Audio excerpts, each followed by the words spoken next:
Pour la mairie de Petite-Île, il s'agit d'une victoire. Suspendue par le tribunal administratif en mars dernier, l'extension du bassin de Grand'Anse aura bien lieu. Sur le site, les Petits-Îlois sont ravis de la décision du tribunal de rejeter les requêtes des opposants. Je suis née dans cette commune, donc voilà, on n'a pas de piscine, mais on a besoin de notre bassin qui est naturel et je ne pense pas qu'on va dérespecter la nature. Mais je pense que les écologies ont tort. Parce que le Grand'Anse c'est naturel et il faut donner cette piscine naturelle pour nous, pour nos enfants et pour tout le peuple. À l'époque, on avait 7000 habitants sur Petite-Île, qu'aujourd'hui on a 15 000 habitants sur Petite-Île et que sans compter que le développement touristique plus le développement de l'île de la Réunion fait ramener énormément de monde sur ce lieu ici tous les week-ends. Donc l'agrandissement de 2 fois cette surface à aucun moment serait de trop, bien au contraire.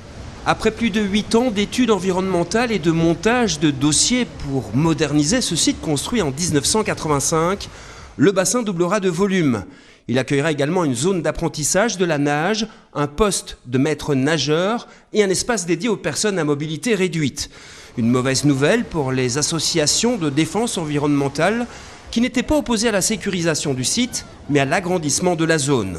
C'est sûr qu'il y a une double déception, une déception en tant que citoyen par rapport à ce projet qui va émerger et une déception en tant que scientifique de ne pas être écouté, aussi bien moi que la communauté scientifique qui avait donné un avis défavorable par rapport à ce projet. Quand j'ai pu échanger dans le cadre de mon travail avec M. Serge Waro sur les garanties qu'on avait sur la résilience des récifs coralliens dans le bassin, il m'a dit « je n'ai pas besoin de prouver, j'ai besoin de convaincre ». Donc vous allez faire appel à la décision du tribunal ?